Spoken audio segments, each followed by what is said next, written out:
तो देखिए, छंद के बारे में आज हम जानेंगे। तो देखिए, छंद है, छंद के बारे में जानेंगे। तो छंद की जो उत्पत्ति है वो छदि आच्छादने, छदि आच्छादने इति अर्थे, छदि आच्छादने इति अर्थे, अर्थात छदि आच्छादन, आच्छादन अर्थ में छदि धातु से, आच्छादन अर्थ में छदि धातु से असुन प्रत्यय जुड़ने पर, असुन प्रत्यय जुड़ने पर छंदस, छंदस शब्द की उत्पत्ति होती है। छंदस शब्द की उत्पत्ति होती है। उसी प्रकार से एक है छदि प्लस घय, छदि प्लस घय जुड़ने पर भी हमारे पास में छंद है, इस शब्द की उत्पत्ति होती है।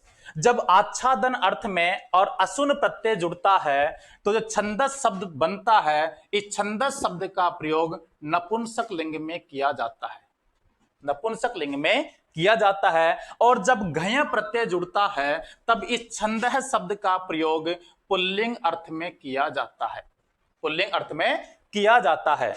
देखिए, पुल्लिंग अर्थ में जब छंद का प्रयोग किया जाता है, छंद शब्द का प्रयोग किया जाता है, तब रूप बनते हैं छंद, छंदो, छंदः प्रथमा। जिस प्रकार से राम है, रामो, रामः प्रथमा बनता है, उसी प्रकार से छंद है, छंदो, छंदः प्रथमा बनता है। लेकिन नपुंसक लिंग में जब इसके रूप चलते हैं तो इसके रूप बनते हैं छंद है, छंदसी, छंदांसी, छंद है, छंदसी, छंदांसी प्रथमा। इस प्रकार से इसके रूप चलते हैं। अब देखिए, आगे देखते हैं। इसमें आगे देखते हैं कि परिभाषा के रूप में, परिभाषा कि छंद होता क्या है, छंद में क्या होता है, उसके बारे में हमको देखना है। तो परिभाषा के रूप में हम देखते हैं कि इसकी परिभाषा आती है यद अक्षर, यदक्षर परिमाणम, यदक्षर परिमाणम तद तत्छंद है, तत्छंद है। अर्थात जहां पर अक्षरों की गणना की जाती है, जहां पर अक्षरों की गणना की जाती है वही क्या कहलाता है, छंद कहलाता है। अक्षरों की गणना, अब हमारे पास में आ रहा है अक्षर, कि अक्षर क्या होता है, अक्षर क्या होता है। जैसे मैंने लिखा यहां पर क, जैसे लिखा मैंने अ, और जैसे लिखा क। इस प्रकार से मैंने 3 वर्ण यहां पर लिखे हैं। अब इनमें से अक्षर कौन सा है, तो हमारे सामने अक्षर का उत्तर आता है ये वाला, यानी स्वर युक्त जो व्यंजन वर्ण होता है वही हमारा अक्षर कहलाता है। जब केवल व्यंजन वर्ण होता है तो भी अक्षर नहीं होता है, और केवल स्वर वर्ण होता है तो भी वह अक्षर नहीं होता है। जब उसमें स्वर जुड़ जाता, जब व्यंजन में स्वर जुड़ जाता है तब वह अक्षर कहलाता है। और इस छंद के अंदर हम इसी प्रकार के, यानी स्वर युक्त व्यंजनों वाले अक्षर की ही हम इसमें गणना करते हैं। दूसरी परिभाषा के रूप में हम देखते हैं, तो दूसरी परिभाषा आती है यस्याम रचनायाम, रचनायाम अक्षराणाम, अक्षराणाम, अक्षराणाम मात्राणाम यतेश्च, यतेश्च, यस्याम रचनायाम अक्षराणाम मात्राणाम यतेश्च विशेष नियम है, विशेष नियम है स्यात् सा रचना, सा रचना छंद है कथ्यते, वह रचना हमारी छंद कहलाती है। अर्थात ऐसी रचना जिसमें अक्षरों का, मात्राओं का और यति का विशेष नियम हो, वही रचना हमारी क्या कहलाती है, छंद कहलाती है। अब देखिए, अक्षरों के बारे में बता चुका था कि अक्षर किस प्रकार के होते हैं। मात्राओं के बारे में हम देखते हैं कि मात्राएं, छंद में दो प्रकार की मात्राओं के बारे में बात करते हैं। एक तो होती है लघु मात्रा और एक होती है गुरु। यानी जब लघु होती है, एक मात्रा होती है ह्रस्व, उसको हम इस लघु के चिन्ह से दर्शाते हैं, और जब गुरु अर्थात दीर्घ होता है उसको हम गुरु की मात्रा से, गुरु के चिन्ह से दर्शाते हैं। इस प्रकार से दो मात्राओं के बारे में इसमें पढ़ेंगे, तो दो मात्राओं का, इन मात्राओं का विशेष नियम हो, और उसके बाद में बात करते हैं हम यति का। यति क्या होती है? यति होती है, यति है विरामो, विरामो यति, विरामो यति, अर्थात विराम ही हमारा यति कहलाता है। विराम ही यति कहलाता है। जैसे मान लीजिए हमको 5 किलोमीटर जाना है, और 5 किलोमीटर जाने में हम कहीं पर एक स्टॉपेज लेते हैं, हम कहीं पर विश्राम करते हैं, वह विश्राम ही हमारा यति कहलाता है, वह विश्राम ही हमारा यति कहलाता है। इसी प्रकार से जब हम श्लोकों को पढ़ते हैं, जब उनका उच्चारण करते हैं, और उनका जो वाक्य, उनका जो चरण है, यदि वो बड़ा होता है तो हम उसमें भी कहीं ना कहीं विश्राम करते हैं, कहीं ना कहीं थोड़ा रुकते हैं, और वह रुकना ही यति कहलाता है। वहां पर थोड़ा रुकना ही क्या कहलाता है? हमारा यति कहलाता है। अब आगे हम देखते हैं, यति के बारे में हो गया। अब देखते हैं कि छंद, छंद क्या है, क्या माना गया है इसको। तो देखिए, छंद है, छंद है वेदस्तु, छंद है पादौ तु वेदस्य, वेदस्य, छंदो पादौ, छंद है पादौ तु वेदस्य, अर्थात छंद को वेद रूपी जो पुरुष है, छंद को वेद रूपी पुरुष का क्या कहा गया है? पादो, पादो का मतलब है पैर कहा गया है, अर्थात उसका चरण कहा गया। पाद, इसी का अर्थ होता है चरण, पाद अर्थात चरण। तो पाद या चरण किसे कहते हैं? तो इसमें लिया हुआ है कि श्लोकस्य, श्लोकस्य चतुर्थो, श्लोकस्य चतुर्थोंशः पाद है, कि श्लोक का चौथा अंश पाद कहलाता है, अर्थात श्लोक का चौथा अंश क्या कहलाता है? हमारा चरण अर्थात पाद कहलाता है। अब देखिए आगे, देखिए इसके बाद में श्लोक का चतुर्थो अंश पाद है, अर्थात श्लोक का चौथा अंश हमारा क्या कहलाता है? पाद कहलाता है। या फिर हम कह सकते हैं ज्ञेय है पाद चतुर्थांश है, चतुर्थोंश है, अर्थात जो चतुर्थो अंश, अर्थात चौथे अंश को ही ज्ञेय यानी जानना चाहिए, पाद यानी पाद अर्थात चरण, अर्थात चौथे अंश को ही पाद या चरण जानना चाहिए। अब इसके बाद में देखते हैं कि चरण कितने होते हैं, चरण कितने होते हैं। श्लोक अर्थात जो छंद है, उस छंद में चरण कितने होते हैं? तो उसमें देखिए कि जो छंद है, छंद में 4 चरण होते हैं। कितने चरण होते हैं? 4 चरण होते हैं। कितने होते हैं? 4 चरण होते हैं। अब इसमें आगे देखते हैं कि जो छंद है, छंद के आदि आचार्य अर्थात प्रथम आचार्य किसको माना गया है? तो प्रथम आचार्य, प्रथम या फिर हम कह सकते हैं आदि आचार्य।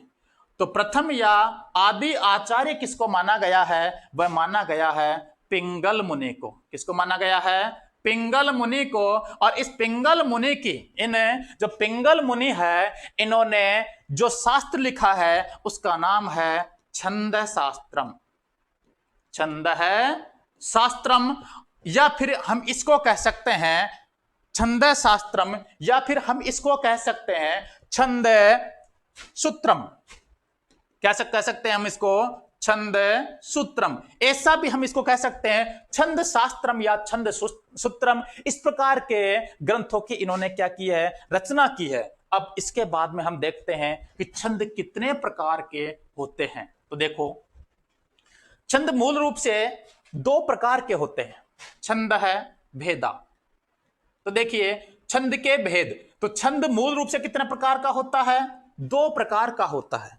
और वो 2 प्रकार कौन कौन से हैं? वो 2 प्रकार का है। पहला है वैदिक छंद। कौन से छंद? वैदिक छंद, वैदिक छंद है। और दूसरा है हमारा लौकिक छंद है, लौकिक छंद है। वैदिक छंद है, लौकिक छंद है। वैदिक छंद 26 होते हैं, लेकिन हम इनको नहीं पढ़ेंगे क्योंकि यह वैदिक काल के छंद थे, जबकि अब इस समय लौकिक जगत का समय चल रहा है, इसलिए हम इस समय केवल लौकिक छंदों के विषय में ही चर्चा करेंगे। और जो हमारे एग्जाम में जो आने वाले छंद है वो भी हमारे कौन से हैं? केवल लौकिक छंद है। अब इस लौकिक छंद के बारे में देखते हैं कि लौकिक छंद कितने प्रकार के होते हैं। तो देखिए लौकिक छंद है वे होते हैं हमारे 2 प्रकार के। 2 प्रकार कौन कौन से हैं? एक तो हमारा है कौन सा? जाति छंद, जाति छंद। और इसी को हम कह सकते हैं मात्रिक छंद, जाति छंद या मात्रिक छंद। और दूसरा होता हमारा वर्णिक छंद। कौन सा होता है? वर्णिक छंद, या फिर हम इसी को हम कह सकते हैं वृत्त छंद। क्या कह सकते हैं हम इसको? वृत्त छंद। इसके बाद में फिर हम इसमें देखते हैं कि जाति छंद केवल हम एक पढ़ेंगे, और वो एक है कौन सा? आर्या। कौन सा है? आर्या। और वर्णिक छंद भी हमारे 3 प्रकार के होते हैं। पहले तो देख लीजिए कि जाति छंद क्या होता है और वर्णिक छंद क्या होता है। तो जाति छंद क्या होता है कि जाति छंद वह होता है जिसमें मात्राओं की गणना की जाती है, अर्थात वह मात्रिक छंद जिसमें केवल मात्राओं की गणना की जाती है, वह हमारा मात्रिक छंद या फिर जाति छंद कहलाता है। और वो हमारे कोर्स में केवल एक चल रहा है, वो कौन सा है? आर्या। इसके बाद में वर्णिक छंद के बारे में हम बात करते हैं। वर्णिक छंद में वर्णों की गणना की जाती है। वर्णों का मतलब है अक्षरों की, वर्ण का तात्पर्य यहां पर अक्षरों से लेंगे, यहां पर अक्षरों की गणना की जाती है, उसे वर्णिक छंद या वृत्त छंद कहते हैं। अब बात करते हैं वर्णिक या वृत्त छंद भी 3 प्रकार का होता है। वर्णिक या वृत्त छंद भी हमारा 3 प्रकार का होता है। तो देखिए पहला है हमारा समवृत्त। कौन सा है? समवृत्त वर्णिक छंद। दूसरा है हमारा अर्ध समवृत्त, दूसरा हमारा अर्ध समवृत्त। और तीसरा है हमारा विषम वृत्त, विषम वृत्त। इस प्रकार के 3 भाग हो जाते हैं वर्णिक छंद के। तो हमको देखना है कि समवृत्त क्या है, अर्ध समवृत्त क्या है और विषम वृत्त क्या है। तो समवृत्त वह छंद कहलाता है जिसके चारों चरण क्या हो, चारों जो चरण है वो चरण ही क्या होने चाहिए? समान होने चाहिए। क्या होने चाहिए? जिसके चारों चरण समान है वो समवृत्त छंद कहलाता है। इसके बाद में हम देखते हैं अर्ध समवृत्त, वह छंद या वह श्लोक जिसमें पहला और तीसरा जो चरण है वो समान हो, पहला और तीसरा चरण समान हो और दूसरा और चौथा चरण समान हो, तो वह क्या कहलाता है? अर्ध समवृत्त छंद कहलाता है। पहला और तीसरा, दूसरा और चौथा जिस छंद में समान है वो अर्ध समवृत्त कहलाता है। और विषम वृत्त वह कहलाता है जिसमें चारों ही चरण असमान हो। मान लीजिए किसी में 8 है, किसी में 10 है, किसी में 11 है, किसी में 12 है, अर्थात चारों चरण ही असमान हो, वह विषम वृत्त छंद कहलाता है। तो देखिए जो अर्ध समवृत्त है, अर्ध समवृत्त में 2 छंद आते हैं। वो आते हैं कौन से? एक तो है वियोगिनी और एक है पुष्पिताग्रा। कौन सा है? पुष्पिताग्रा। वियोगिनी और पुष्पिताग्रा। विषम वृत्त में आता है हमारे पास में गाथा और उद्गाथा, गाथा और उद्गाथा। इस प्रकार के 2 छंद अर्ध समवृत्त और विषम वृत्त में आते हैं। इसके बाद में अब हम देखते हैं कि लघु गुरु विचार किस प्रकार से, हमको कहां पर लघु लगाना है और कहां पर गुरु लगाना है, ये अब हमको देखना है। तो देखिए लघु गुरु विचार में हमको देखना है कि लघु यानी ऋस्व की मात्रा कहां पर आएगी और गुरु की मात्रा कहां पर आएगी। तो देखिए लघु गुरु विचार, लघु गुरु विचार। तो देखिए लघु गुरु विचार में देखते हैं कि कहां पर लघु आएगी, कहां पर गुरु आएगी। तो देखिए पहला इसका नियम है ए, ई, उ, री। इस प्रकार के यदि ऋस्व स्वर है, क्या है, ऋस्व स्वर, यदि इस प्रकार के ऋस्व स्वर है तो वहां पर हमको लघु मात्रा लगानी है। कौन सी मात्रा लगानी है, लघु मात्रा लगानी है।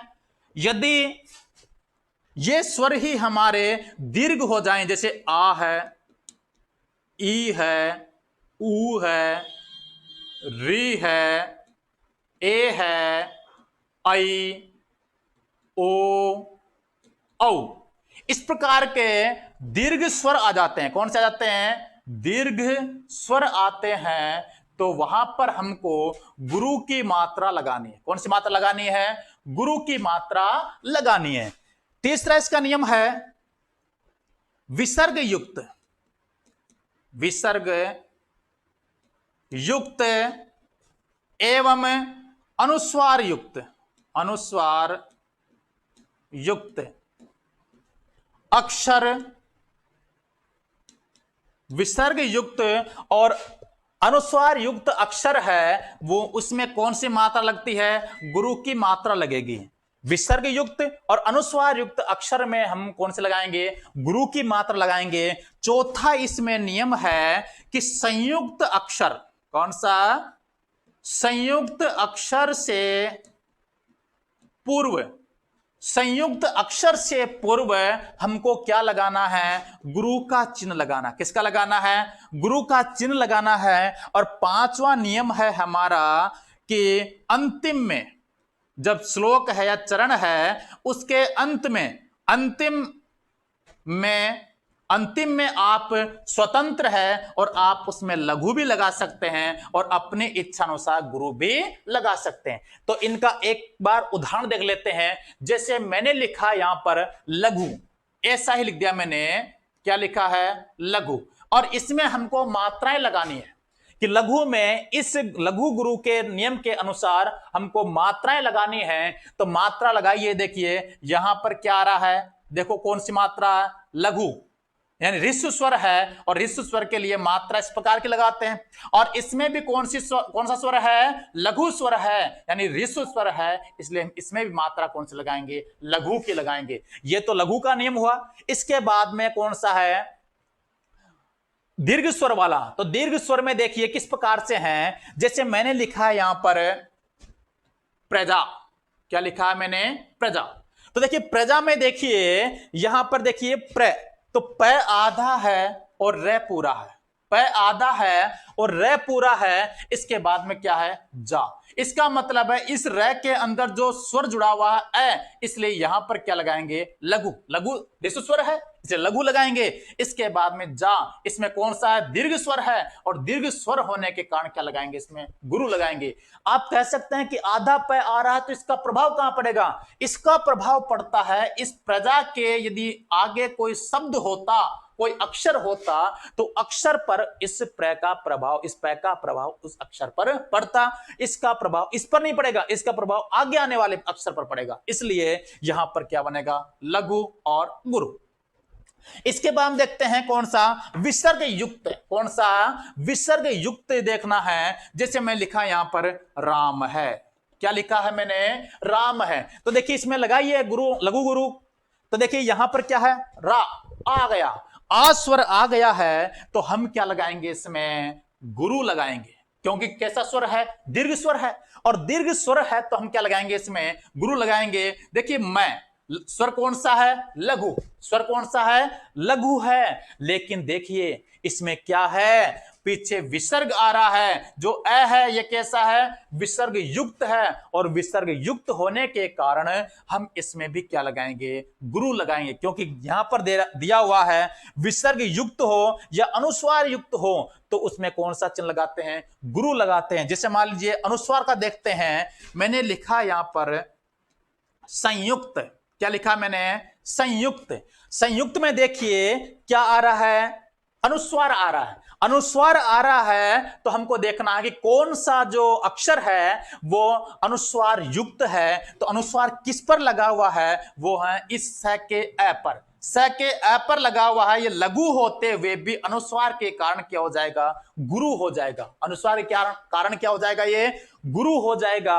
इसके बाद में देखिए क्या आ रहा है, यू, लघु है, यू क्या है, लघु है। लेकिन अपना चौथा नियम क्या कह रहा है कि संयुक्त अक्षर से पूर्व, यहां पर ये क और त, क और त क्या आ रहा है, यहां पर संयुक्त अक्षर आ रहा है। तो इस संयुक्त अक्षर से पूर्व ये जो उ आ रहा है, ये ऋस्व होते हुए भी ये क्या हो जाएगा, गुरु हो जाएगा। उसके बाद में त के अंदर अ ऋस्व स्वर है, इसलिए क्या आ जाएगा, इसमें लघु आ जाएगा।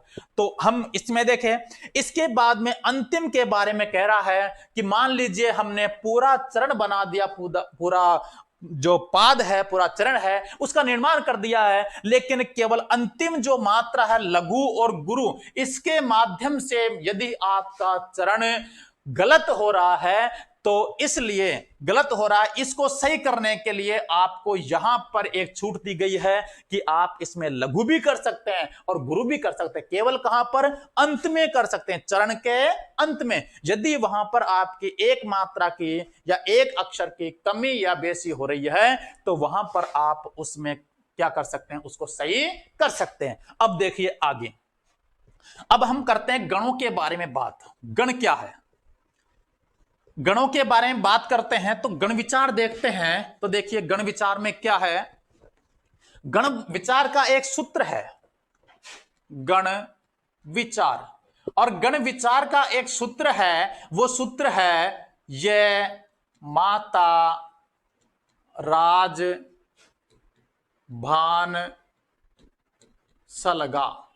ये माता राजभान सलगा, ये हमारा क्या है, गण बनाने का एक सूत्र है। तो पहले हमको ये देखना है कि गण विचार में, यानी वर्णिक जो छंद होता है, इस वर्णिक छंद में जो गण होते हैं, वो गण कितने होते हैं, गण होते वर्णिक छंद में गण। तो वर्णिक छंद में गण कितने होते हैं, 8 गण होते हैं। कितने गण होते हैं, 8 गण होते हैं। और जो प्रत्येक जो गण है, प्रत्येक गण, वो प्रत्येक गण, उस प्रत्येक गण में 3 अक्षर होते हैं। कितने अक्षर होते हैं, 3 अक्षर होते हैं। यानी 3 अक्षरों का एक गण होता है, और गण पूरे कितने होते हैं, 8 होते हैं। तो देखिए पहला गण कौन सा है, यगण। पहला गण कौन सा है, यगण है। दूसरा गण कौन सा है, मगण है। तीसरा गण तगण, फिर रगण, फिर जगण, भगण, नगण, सगण, और इसके बाद में आपको दे रखा है क्या, लय और गय। लय और गय का मतलब है यहां पर लघु और गुरु। क्या है हमारे पास में, लघु और गुरु। तो देखिए लघु और गुरु, अब हमको इसमें मात्राएं लगानी है। क्या लगानी है, मात्राएं लगानी है। तो देखो लगाइए, इसमें पहले मात्रा लगा लीजिए। क्या है, ये के अंदर कौन सा है, कौन सा स्वर आ रहा है, इसमें लघु, इसलिए क्या आ जाएगा, इसमें लघु। फिर गुरु, गुरु, गुरु, लघु, गुरु, लघु, लघु, लघु और गुरु। ये हमारे पास में क्या लग गई, मात्राएं लग गई। मैंने भी बताया था आपको कि प्रत्येक गण में 3 अक्षर होते हैं। कितने अक्षर होते हैं, 3 अक्षर होते हैं। तो यह गण में जैसे प्रारंभ कीजिए, ये माता, क्या हो गए, यहां पर चिन्ह क्या आ गए हमारे पास में, लघु, गुरु और गुरु, लघु, गुरु और गुरु। इसके बाद में मगन को देखे हैं, तो मगन में देखिए मैं से शुरू कर दीजिए, कहां पर आ गए, माता रा, 3 अक्षर हो गए। कौन कौन चिन्ह आ रहे हैं, गुरु, गुरु और गुरु। इसको हम कह सकते हैं क्या, आदि लघु। आदि लघु क्यों कहेंगे, क्योंकि यहां पर आदि का मतलब प्रारंभ में, प्रारंभ में क्या आ रहा है, लघु आ रहा है, इसलिए हम इसको क्या कहेंगे, आदि लघु कहेंगे। अब इसको हम क्या कहेंगे, देखिए इसमें सभी क्या आ गए, गुरु आ गए, इसलिए हम इसको कहेंगे सर्व गुरु। क्या कहेंगे हम इसको, सर्वगुरु। इसके बाद में देखते हैं तगण। देखिए तय से शुरू कीजिए, तय से शुरू हुआ, 3 अक्षर लिए, क्या बन गया, ताराज, अर्थात गुरु, गुरु और लघु। क्या बना इसमें, क्या पहचान बने, अंत में क्या आ रहा है, लघु आ रहा है, इसलिए क्या बन गया ये, अंत्य लघु। क्या बन गया, अंत्य लघु। ये बन गया हमारे पास में अंत्य लघु। इसके बाद में देखिए रगण, रे से शुरू कीजिए, रे से शुरू किया हमने, क्या बना, राजभा, अर्थात क्या बन गया, गुरु, लघु और गुरु। इसका मतलब है हमारे पास में बना है कि मध्य में क्या आ रहा है, लघु आ रहा है, इसलिए क्या बना हमारे पास में, मध्य लघु। क्या बना है, मध्य लघु। इसके बाद में जगण को देखिए, जैसे शुरू कीजिए, कितने अक्षर हो गए, लघु, गुरु, लघु। इसका मतलब है मध्य में क्या आ रहा है, गुरु, तो क्या बन गया, मध्य गुरु। इसके बाद में देखते हैं कि यहां पर क्या आ रहा, भगण, और भय से शुरू कीजिए, क्या आ गया, भान से, अर्थात गुरु, लघु, लघु। क्या आ गया, आदि गुरु। क्या बन गया, आदि गुरु। इसके बाद फिर देखिए नगण, न से शुरू कीजिए, न से हमने शुरू किया और क्या आ गया, न से ले, अर्थात सभी क्या आ गए, लघु आ गए, तो क्या बन जाएगा, सर्व लघु। क्या बन जाएगा, सर्व लघु के नाम से भी किसको जानते हैं, नगण को। इसके बाद में देखते हैं हम सगण, और सगण में क्या आता है, सैलेगा। क्या आता है, सैलेगा। इसका मतलब है लघु, लघु और गुरु, तो क्या आ गया, अंत्य, अंत्य गुरु। क्या आ गया, अंत्य गुरु आ गया। इसके बाद में हम देखते हैं क्या, एक आ रहा ल और एक आ रहा है ग। देखिए ल से कोई गण बन रहा है क्या, 3 अक्षर यहां पर नहीं है, ग से भी कोई गण नहीं बन रहा क्योंकि 3 अक्षर नहीं है, इसलिए हम ल से क्या मानेंगे, केवल लघु, और ग से, गुरु से क्या मानेंगे, केवल गुरु। इस प्रकार का ही हम मानेंगे। तो ये तो क्या हो गया, लघु, और ये क्या हो गया, गुरु। तो ये हमारा क्या है, वर्णिक छंद के अनुसार क्या है, गण विचार है। तो वर्णिक छंद के अनुसार हमने गण विचार पढ़ लिया है। इसके बाद में हम देखते हैं मात्रिक छंद के अनुसार गण विचार। तो देखिए मात्रिक छंद है, उस मात्रिक छंद में गण कितने होते हैं, तो मात्रिक छंद में गण होते हैं 5 होते हैं। किसमें, मात्रिक